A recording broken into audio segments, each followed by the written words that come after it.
말씀 가운데 예수님께서 인자가 땅에서 죄를 용서하는 권세를 가지고 있음을 너희에게 알려주겠다 하는 그 말씀 다 들어서 죄를 용서하시는 권세라는 제목으로 내가 경험합니다. 가을은 누가 뭐라고 해도 이제 열매를 맺는 그러한 계절이라고 할 수가 있습니다. 가을이라는 말 자체도 무엇인가 를 거둔다는 그러한 우리나라 옛말에서 왔다고 합니다. 독일어로 겨울을 헤르스트라고 해요. 헤르스트 이렇게 하는 좀 멋있게 했는데 헤르스트라고 했는데 이 영어의 그 하베스트라고 하는 그 수학 거둠이라고 하는 그 말과 어원이 같은 에티몰로기 같은 그 어원을 가지고 있다고 합니다. 이 거둠의 계절인 것이죠. 수학의 계절인 것입니다. 그래서 언어 우리 독일어 언어에서는 이게 봄을 프리임, 프리야라고 얘기하는데 가을을 슈페트야라고 해서 우리 성경에도 이른비와 늦은비, 이른비 성령과 늦은비 성령의 역사가 있듯이 마지막 때에 늦은비가 올 때 마지막 추수를 위해서 이렇게 귀한 시간이 있는데 오늘 정말 이 가을에 풍성한 열매가 있어야 되겠습니다. 우리가 열매나 나무잎이 떨어지는 것을 바라보면서 마음이 쓸쓸할 수도 있지만 그 자리에 남아있는 풍성한 열매들이 있는 것입니다. 미국 사람들은 단순하죠. 미국 분들이 개인 주체 받는 것 같은데 미국 분들은 단순하지 않아요. 아무튼 심하셔서 아무튼 저 가을을 그냥 떨어진다. 떨어짐이 어떻게 이름을 떨어지냐고 줄 수 있는데 아무튼 떨어짐이라고 이렇게 부른다고 합니다. 여러분들 우리 인생 80까지 모세의 고백에 의하면 80까지 살 수 있는데 10대와 20대의 삶이 어떻습니까? 참 모든 것이 새롭고 성장하는 풍성한 그러한 시절이라고 할 수 있습니다. 30, 40대는 어떻습니까? 이제 성장하고 또 풍성하게 열매를 맺지만 아직 그 열매를 따기에는 이른 그러한 시기가 우리 30, 40대 여름과 같은 그러한 시절이라고 할 수 있습니다. 그러므로 잎사귀를 많이 맺고 충만하게 자라서 더 이상 자라지 않을 만큼 이제 자라게 되고 그 안에서 많은 열매들을 맺게 되는 것입니다. 그리고 이제 5, 60대가 되면은 그 맺어진 열매들이 성숙하여서 이제 결실할 수 있는 그러한 절기가 되는 것입니다. 가을인 것입니다. 그래서 5, 60대는 가을을 남았다고 할 수 있습니다. 저는 이제 이 가을 남자겠죠. 후남, 이 가을을 이제 50대니까요. 여러분들 70대, 80대 어떻습니까?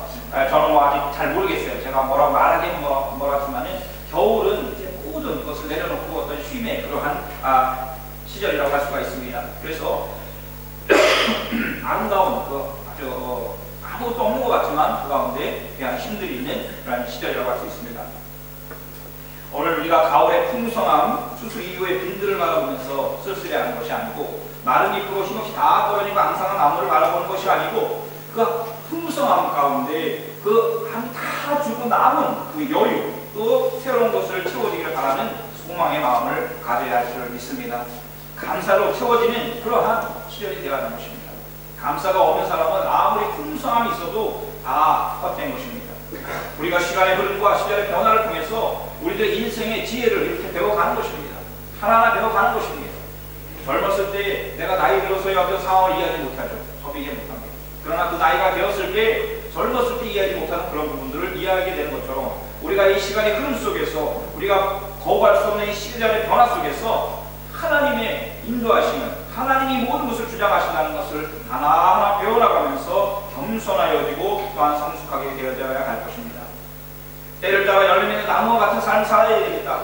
그리고 열매를 맺기 위해서 병든 나무가 아니라 마음과 몸이 건강한 그런 나무와 같은 삶을 살아야 되겠다. 이런 생각을 하게 되는 것입니다. 가장 중요한 것은 그 나무가 열매를 맺을 수 있는 그러한 건강한 나무인가 하는 것이죠. 오늘 본문에는 이 모든 것을 막아버리는 나면서부터 한 질병에 걸려있던 사람이 나옵니다. 이분은 전신마비의 질병에 걸려있습니다. 여러분들 우리가 손 하나만을 잘못 쓰면 모든 것이 불편해지고 모든 삶이 힘들어질 것입니다. 그런데 전신마비가 되어서 어떤 다른 사람의 도움을 받지 않고는 살아갈 수 없는, 움직일 수 없는 그러한 한 사람이 여기 있었습니다. 본문에서는 그 이름이 나오지 않습니다. 그래서 중풍병 환자라고 나옵니다. 중풍병이라는 것이 무엇입니까? 뇌혈관의 장애로 인해가지고 정신이 잃고 쓸어 넘어져서 구하는 괴사나 반신불수 또 언어 장애를 일으키는 그런 따위의 후유증을 남기는 병이라고 합니다. 뇌에 강한 어떠한 충격이 일어나거나 뇌혈관이 터짐으로 인해가지고 큰 장애가 와서 온몸을 움직이지 못하는 그러한 불치병에 걸린 사람인 것입니다. 이 병에 걸림으로 인해서 이뿐만 힘든 것이 아니라 부모님들도 어려워졌고 또 그 친구들도 이 친구를 어떻게 할 수 없는 그런 상황이 있었을 것입니다. 어떻게 해서든지 이 사람의 병이 나았으면 좋겠다고 하는 마음을 다들 가지고 있었을 것입니다. 오늘 본문에는 이 사람이 어떤 이유로 이 병에 걸렸는지 나오지 않습니다. 우리 하나님께서, 우리 주님께서 정말 영광을 받으시기 위해서 이 병에 걸렸는지, 아니면은 이제 어느 순간 잘하다가 너무 힘든 상황에서 이러한 병에 걸렸는지 나와 있지 않습니다. 아무튼 이 중풍병자라는 사람이 나오게 되고, 그를 예수님, 그 치유자 예수님께로 이제 데리고 나오는 그러한 본문이 오늘의 본문인 것입니다. 모든 가족들과 친구들이 안타까운 마음으로, 하나같이 안타까운 마음으로 이 친구의 병이 나왔으면, 이 아들의 병이 나왔으면 좋겠다고 하는 마음을 가지고 있었을 때에 마침 그 기회가 다가왔습니다.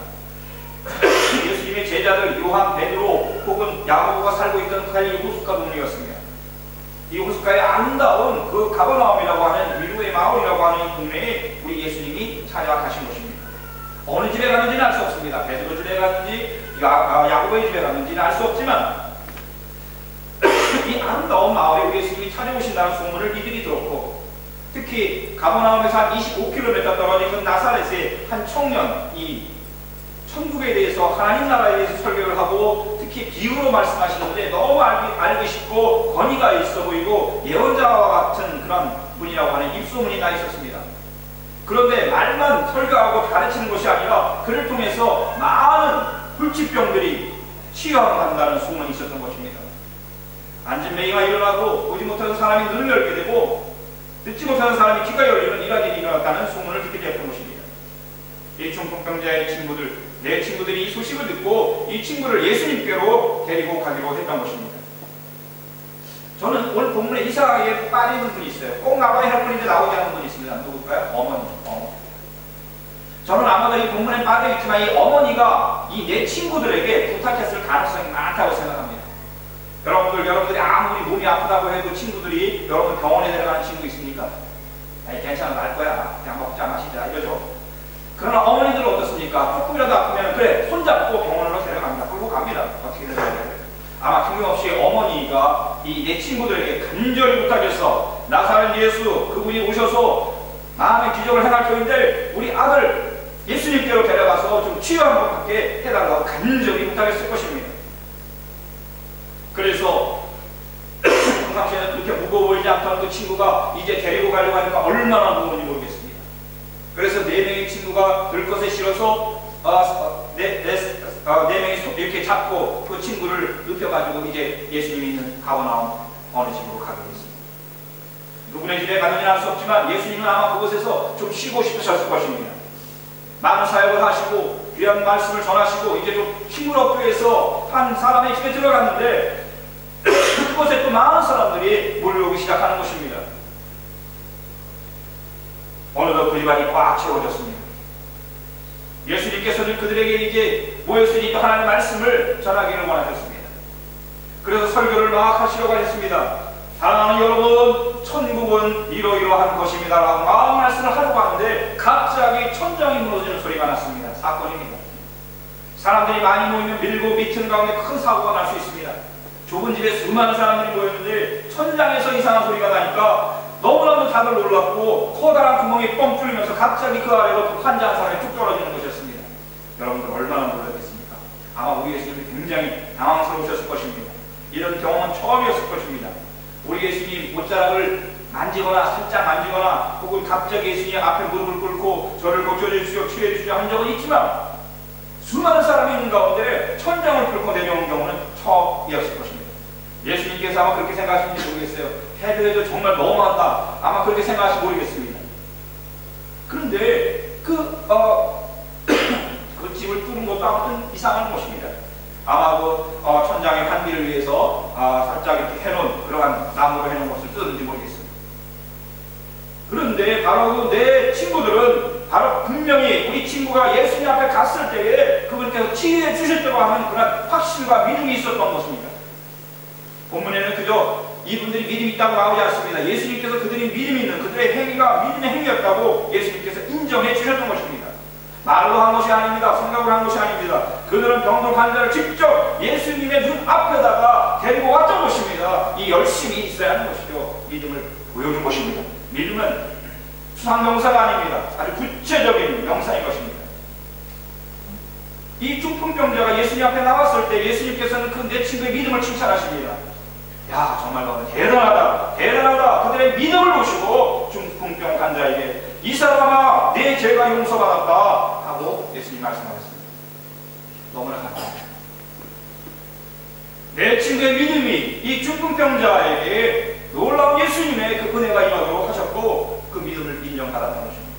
그런데 오늘 본문 굉장히 중요합니다. 이 사람아, 내 죄가 용서받았다 말씀합니다. 좀 이상하지 않습니까? 이 내 친구는 그 친구, 자기의 그 중풍병 환자가 치유되기를 바랬지 뭐 죄 용서를 받는다든지 이런 건 관심이 없었습니다. 그리고 우리 예수님께서 하신 말씀 굉장히 이상합니다. 우리 한국말로는 이 사람아 라고 얘기했지만 독일어 성경에도 보면은 mein Sohn 내 죄가 용서받았다고 말씀하고 있습니다. mein Sohn, deine Sünden sind dir vergeben 이라고 말씀하고 있습니다. 예수님 나이 30밖에 안 됐는데 그 청년이 아들입니까? mein Sohn이라고 하는 것은 아버지가 사랑하는 아들에게 하는 그런 굉장히 친근한 말이었습니다. 물론 3인칭으로 사용할 수도 있겠죠. 그러나 오늘 본문은 그렇게 쉽게 넘길 말씀이 아닌 것입니다. 그 환자를 바라보면서 우리 예수님은 하나님 아버지의 마음을 가지고 바로 그 중풍병자를 바라보면서 사랑하는 아들아, 사랑하는 아들아, 내 죄가 용서받았다. 놀라운 말씀입니다. 이건 예수님의 입에서 나왔지만 예수님이 할 수 있는 말씀이 아니라 하나님 아버지가 하실 수 있는 말씀이었습니다. 많은 사람들이 깜짝 놀랐을 것입니다. 환자의 믿음도 아닙니다. 친구의 믿음을 보시고 중풍병자의 죄를 용서하시는 그 주님, 너무나 당황스러운 상황인 것입니다. 중풍병자와 친구들은 더 당황했을 것입니다. 우리들은 무슨 믿음이 있습니까? 그저 예수님 앞에 데려 나오면 수많은 환자를 고치셨기에 내 친구도 고쳐주실 줄 믿습니다 하고 나가는 거죠. 그 죄의 용서를 바라고 나온 것이 아니었던 것입니다. 너무나 마음은 간절했지만 예수님의 말씀에 또한 당황스러웠습니다. 친구들은 그 예수님의 그 말씀 앞에, 예수님의 죄용서 말씀 앞에 당황스러워했고 거기는 모든 사람들이 이제 새로운 그러한 국면으로 이제 들어가게 되는 것입니다. 예수님의 이 한 말씀이 모든 사람들에게 새로운 관심거리로 나가게 하는 것입니다. 병치유와 죄용서함이라고 하는 완전히 다르다고 생각했던 이 개념이, 이 말이 바로 그들이 알고 있던 이 모든 신앙들이 새로운 단계로 들어가게 되는 것입니다. 만약 우리 예수님께서 이 친구야, 내 병이 이 친구들의 열심히 있는 믿음 덕분에 다 나았어, 이제 나았어, 일어나 걸어가 라고 말씀하셨다면 조용히 예수님 박수 받으시고 할렐루야 하고 끝났을 것입니다. 그러나 우리 예수님, 사랑하는 아들아, 내 죄가 용서받았다. 이 죄 용서라고 하는 것은 구약의 종교, 구약 종교의 가장 핵심적인 개념이었던 것입니다. 구약 성경 전체에 흐르는 것은 죄 지은 인간들, 버림받은 인간들, 죄 지은 민족, 하나님께 버림받은 민족의 이야기로 가득 차 있습니다. 그래서 어떻게 하면 이 죄로부터 해방되고 이 죄로부터 자유함을 얻고 이 죄의 용서함을 얻을 수 있는가?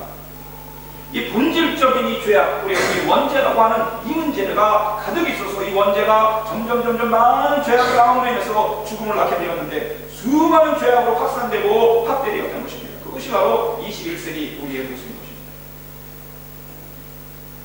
점점 세상이 좋아진다고 하죠. 여러분 착해집니까? 수많은 죄악들, 상상하지 못하는 죄악들의 형태들이 수없이 많이 나타나고 있는 것입니다. 우리 예수님께서는 바로 이 중풍병 환자를 바라보시면서 바로 너가 이렇게 된 것은 너의 죄도 아니고 누구의 죄도 아닌 바로 첫 번째 그 죄악을 더 흘러오는 그것의 원인이 있다고 말씀하기 원하셨다는 것입니다. 그래서 그 중풍병자 전혀 이해하지 못하는 죄 용서의 그러한 선포를 들었던 것입니다. 예수님은 중풍병 환자의 질병이 아닌 그 질병의 근원이 되는 그런 원죄를 보셨던 것입니다. 아담의 죄를 보셨던 것입니다. 아담으로부터 흘러나오는 그런 우리들의 모든 죄악들을 보셨던 것입니다. 만약 아담이 죄를 짓지 않고 아직도 에덴 동산에 있다면 우리는 이런 예를 드리지 않았을 것입니다. 갈등과 싸움도 없었을 것입니다. 질병도 없었을 것입니다. 종교, 다양한 종교, 무슨 종교도 없었을 것입니다. 오직 한 번 하나님만 섬기면서 에덴 동산에서 다 한가족으로 행복하게 서로 사랑을 나누며 하나님 앞에 살았을 것입니다. 그러나 아담 한 사람의 그 불순종의 죄악으로 인해서 하나님같이 되고 있던 사탄의 그 잘못된 죄악으로 인해서 뱀의 그 유혹에 빠져서 바로 에덴을 깨져버린 경우가 된 것입니다. 이 세상. 그 안에서 이렇게 아무 죄 없는 한 중풍병자가 죄의 결과로 인해서 이 병을 앓게 되고 이제 주님 앞에 나오게 되었던 것입니다. 주님은 그 사람의 중풍병자를 보지 않으셨습니다. 그가 이 병이 나오기까지 모든 근원되는 것을 보시고 사랑하는 아들아 내 죄가 용서함 받았다고 말씀하는 것입니다. 여러분들 중풍병자에게 예수님은 그 환자의 죄가 아닌 그 질병을 가지고 위한 보다 더 근원적인 죄에 대해서 지적하시고 그 죄에서 너희와 남을 받게 하셨던 것입니다. 친구들은 중풍병 환자가 낫기를 원했는데 예수님은 죄 용서를 해줬습니다. 치유와 죄 용서가 서로 대립되는 것입니까? 아니면 서로 긴밀하게 연결되어 있는 것입니까? 주님께서는 그곳에 있는 모든 사람들에게 이제 이 너무너무나 중요한 이 말씀, 이 진리를 깨닫게 해주시기를 원하셨습니다. 그때 적절하게 율법학자들이 등장합니다. 토라를 외우는 사람들입니다. 하나님 말씀 문자 하나를 가지고 싸우는 사람들입니다. 하나님 말씀을 손으로 일일이 코피하는 사람들입니다. 율법학자 몇이 거기 앉아 있었습니다. 왜 왔는지 모르지만 몇 사람이 와서 마음속으로 의아하게 주님 말씀하시는 것을 생각했습니다. 내 죄가 용서를 받았다고 하는 그 말씀이 이들에게는 너무나 거북스럽고 너무너무나 부담스러웠습니다. 어찌 이 사람이 이런 말을 한단 말인가? 나사렛 사람, 그 사람이 아무리 예언자라 할지라도 어찌 예언을 할 수 있지만 자기가 죄를 용서한단 말인가? 하나님을 모독하는구나. 신성 모독죄로 예수님 앞에 걸어버렸습니다. 나중에 예수님 십자가에 못 박는 것도 바로 신성 모독죄였죠. 하나님 한 분밖에 누가 죄를 용서할 수 있는가? 그들은 그렇게 마음속으로 생각하였던 것입니다. 정말 정확한 그런 인식을 하였습니다. 하나님 한 분밖에 누가 죄를 용서할 수 있단 말인가? 그렇다면 거꾸로 한번 생각을 해야죠. 저렇게 단단하게 환자의 병을 치료해주신 예수님 먼저 그 죄를 용서하시는, 내가 너를 죄를 용서하신다고 한다면 그분이 바로 하나님의 아들이고 그분이 바로 하나님이시라는 것을 깨달아야 했을 것입니다. 그들의 눈을 막혀 있습니다. 너무 인간적인 그러한 사고에 차이는 것입니다. 죄 용서는 하나님 한 분밖에 하실 수 없는데 예수님께서 중풍병자의 죄 용서를 해주신 것을 보면서 율법학자들은 예수님을 신성 모독죄로 걸고 예수님을 끝까지 이제 비판하였던 것입니다. 우리 예수님 속으로 그렇게 생각만 하고 있는 율법학자들의 속마음을 아셨어요. 그렇죠? 우리가 사람에게는 겉으로 어떻게 행동을 해도 우리 하나님, 우리 예수님 속마음 다 아시죠. 그래서 그 속마음을 아시고 이제 너희들이 어떻게 이렇게 생각하느냐? 예수께서 그들이 속으로 이렇게 생각하는 것을 곧바로 마음으로 알아채시고 말씀하셨다. 어찌하여 너희는 마음속에 그런 생각을 품고 있느냐? 중풍병 환자에게 내 죄가 용서받았다고 하는 말과 일어나서 내 자리를 걷어서 걸어가라고 하는 말을 하는 가운데 어느 쪽이 더 말하기가 쉬우냐? 이렇게 우리 예수님께서 오히려 그들에게 물으셨습니다. 예수님께서는 이 율법학자들이 가지고 있던 굉장히 하나님을 사랑하고 하나님을 정확하게 안다고 생각했던 그들이 가지고 있는 그들의 신앙이 얼마나 이기적이고 인간적이었던 것인가를 지적하기를 원하셨던 것입니다. 자, 여러분 어떻습니까? 죄를 용서를 받았다. 내가 어떤 사람에게 당신 죄 용서 받았습니다라고 하고 여기 지금 완전히 불치병에 걸린 사람, 중풍병 환자가 나와 있습니다. 슐라간빨이나 혹은 슐라간빨이 아니죠. 대희는 이 슐라간을 받은 사람이 이 앞에 왔었을 때 당신이 치유받았으면 일어나십시오 하는 거하고 어느 게 더 말하기가 쉽겠습니까? 솔직하게 강원입니다. 솔직하게 여기 지금 한 사람이 있어요. 내가 용서 받았습니다. 죄부터 받았습니다 하는 거하고 여기 지금 누워가지고 지금 완전히 환자가 나왔는데 당신 치료받았으면 일어나십시오 하는 거고 어느 게 더 쉽겠어요? 상식적으로입니다. 네. 지금 무슨 얘기를 해도 정답이에요. 그런데 몰라요 하는 거는 안 돼요. 네. 반반으로 하면 안 됩니다. 죄 용서를 받았습니다 하는 것이 더 어렵다고 하는 사람이 아닐 것이고 또 이 사람을 당신이 치료를 받았습니다 하는 것이 더 어렵다고 하는 사람이 아닐 것입니다. 둘 다 옳은 말이고 둘 다 옳은 말. 여러분들 중풍병 환자를 일으키게 하는 게 얼마나 어렵습니까? 얼마나 어렵습니까? 거의 불가능한 거죠. 그래서 우리는 그것을 자연의 이치를 거스린다 해서 기적이라고 하는 것입니다. 정말 치유할 수 없는 불치병 환자를 당신이 치유함을 받았습니다. 일어나 걸으라고 말하는 것 이거 쉬운 말 아닙니다. 그러나 여러분 죄 용서를 받다는 것 쉽지 않을까요? 죄 용서 안 받았어. 왜? 모르니까. 이 사람 겉은 다 멀쩡합니다. 육신은 멀쩡합니다. 말 잘합니다. 기도도 열심히 합니다. 하나님 아는 척합니다. 그런데 죄 용서함 받았다는 그 말을 해줬을 때 정말 이 사람이 내가 죄 용서함을 받았습니다 라고 받아들이는 거 말로는 쉽죠. 아, 감사합니다 목사님, 제가 죄 용서함을 받았습니다. 많은 신부님들이 지금도 고해성사를 하면 죄사함에 그러한 용서를 해주시죠. 그러면 그 사람이 할렐루야 하면서 갑니다. 그러나 정말 죄 용서를 받았느냐 하는 것입니다. 죄 용서를 받는 것이 중풍병 환자가 일어나는 것보다 더 어렵습니다. 하나님만이 하실 수 있습니다. 그러나 사람들은 이것은 보이지 않는 현상이기 때문에 너무 가볍게 여기는 것입니다. 그리고 중풍병 환자가 누웠다가 일어나는 것에 대해서는 적어도 어떻게 저렇게 어려운 일을 할 수 있는가 그렇게 생각한다는 것입니다. 실제는 죄 용서를 받는 것이 너무너무 어렵고 불가능하고 인간은 그렇지만 하나님의 사건이지만 사람들은 그것보다 더 눈에 보이지 않기 때문에 오히려 병자가 일어나는 것, 그것이 죄 용서보다 더 쉽다고, 더 어렵다고 생각을 한다는 것입니다. 율법학자들도 마찬가지인 것입니다. 그렇게 다들 앉아있는 것입니다. 예수님께서 천국복음을 선포하시고 이제 병자들을 치료하나 안 하나 보신다는 것이, 보고 싶다는 것입니다. 그런 인간적인 마음들이 누구에게나 다 있다는 것입니다. 우리가 정말 영적인 그런 놀라운 은혜 경험할 때는 죄의 용서함 속에 담겨있는 하나님의 사랑, 그 십자가의 놀라운 은혜를 우리가 기억한다면 중풍병 환자 안 일어나 저러다가 천국 가도 그에게는 축복이라고 생각했습니다. 그러나 죄 용서함 또한 어떤 육체의 치유의 사건, 이 두 가지를 놓고 사람들은 여기에다가 더 큰 비중을 두고 있다는 것입니다. 율법학자들은 그렇게 얘기하지만 인간들도 실제로는 그런 마음 가지고 있지. 예수님은 인간적이고 이기적이고 사람 중심적인 신앙에 대해서 지금 지적하고 있는 것입니다. 어찌하여 너의 마음속에 그런 생각을 가지겠느냐. 죄 용서를 받았다는 것, 그래, 더 어렵지. 일어나서 내 자리를 걸어가라고 하는 것, 죄 용서보다 쉬운 거야. 그러나 정말 그러느냐 하는 것입니다. 사랑하는 어느 것이 더 어렵습니다. 율법학자들은 하나님만이 죄를 용서해 준다고 생각하기 때문에 사람이 죄를 용서해 주는 건 100% 불가능하다고 생각했습니다. 그러나 지금 죄를 용서해 주는 그분이 계시다니, 정말 그렇게 믿는다면 그 죄 용서를 주는 분이 누구인가에 대해서 그는 초점을 가져야 될 것입니다. 신성 노력이 아닌 것입니다. 중풍병자를 치유하는 것은 그가 스스로 이런 자리를 들고 일어나 가는 것은 눈에 보이는 것이 없고 그들에게는 불가능한 것이 없기 때문에 이것을 정말 행한다면 저 사람은 메시아다 이렇게 생각한다는 것입니다.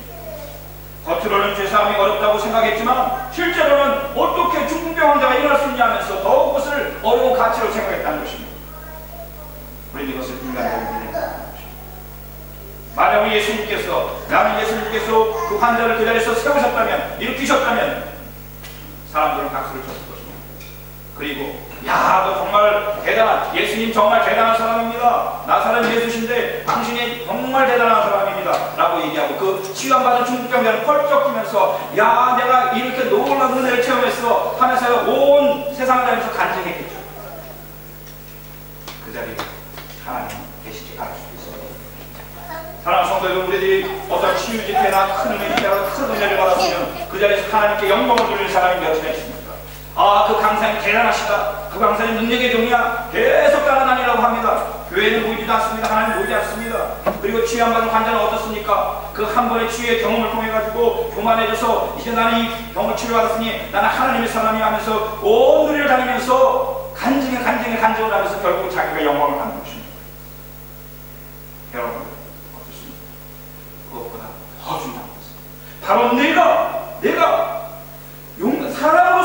사람으로서는 용서함을 받을 수 없는 그 죄를 하나님의 놀라운 사랑으로 용서함을 받았다고 하는 것입니다.